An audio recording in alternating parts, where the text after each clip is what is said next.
Hello YouTube, Flintstone here.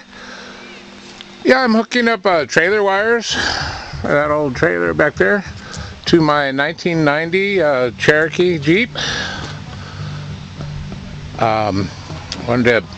When I searched the web, I couldn't find the color codes or anything for these. So first, let me just hold the camera still here if I can. And maybe the image stabilizer will. So on this right, the ones you're going to use, see the brake, the blue tan brake is in the middle, park is on the top right of the 6-pin, ground is on the bottom right, and left turn is the gray with black tracer on the top left. These two, the middle left and the bottom left, that's the reverse and the emergency flasher. So there's the 6-pin. So I got everything I needed from the 6-pin connector for the left rear taillight assembly. One wire, the brown, is in the 10-pin assembly for the right hand side, and I guess the wiper and defrogger and all that. So yeah, it's the middle on the right and the 10-pin. So I'll go through these slowly here. For one thing, you can see, okay, I've got these soldered now. One thing I do is I staggered my solder joints, so none of them come out side by side, because you can't get shrink tubing on it. So I feel better about taping it that way. So let me just go through methodically here. This is the brown for the right, over here on the 10-pin, and then I'm just going to do my line down like that, the farthest one out. By the way, I twisted them on and then soldered the farthest one first, and then twisted and soldered the next and the next and the next.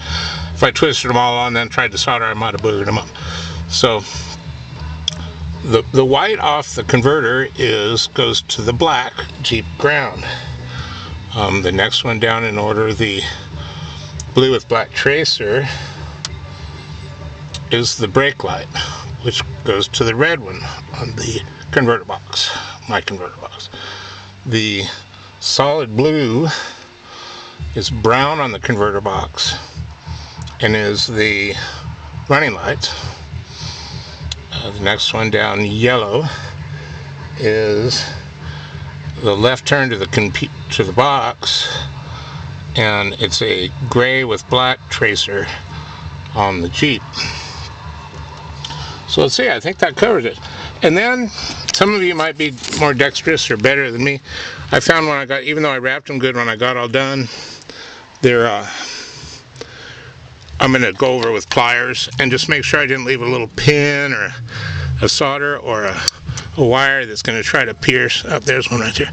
It might try to pierce the tape and get through the insulation. You want all these smooth when I tape them. Now the box. I found water in here. Actually, I've drilled a hole in that quarter panel. It was full of water when I took the panel off. And I found water running down these wires, so it's coming down the thing here.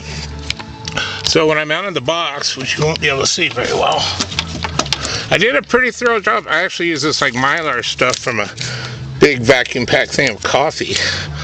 And I wrapped it around, and then I actually siliconed right in between the wires and wrapped it tight with tape, and then I put the thing on, made a big raincoat for it, and more tape. So hope there's any water that tries to run down these wires is going to be diverted around the box. Also, silicone, the top of the box has a hole that looks like water can get in, but I left the bottom of the box unsiliconed so water could run out if it did get in. Oh, let's see. Gosh, I've just thought of something I'm missing. Darn it. Oh, I didn't want it hanging by the wires, and for lack of a better idea, I just used this, I guess it's this quarter line to the rear wiper, but it was a nice solid looking thing. So I carefully, with a couple of zip ties, did a thorough job connecting the wiring for the box to that, so it just hangs there freely. And then this is going to come out kind of neat. I did put the spare tire in to make sure this is going to work out. So this plug will just live right here. And then as it happens, I have enough spare wire laying around. I'll probably Gonna just make sort of an extension plug because the trailer's gonna be back here. So I'll have this to plug in here and plug into the trailer. By the way, all the converter box and all the kits I've seen, stupidly, have a mile of wire on the Jeep side and a short little thing on the trailer side, which of course the opposite is what you want. So, okay. Oh, one last thing. I've been using whatever flux I can find all my life. But plumbers, don't grab your plumbing flux. You got to use rosin core solder on copper wire. I've recently learned the acid. If you just grab any flux you can get a hold of, you might not be doing yourself a favor with that acid in the stranded wire. Getting out of breath here. Alrighty. No cats are gonna show up today. Signing out. Good luck.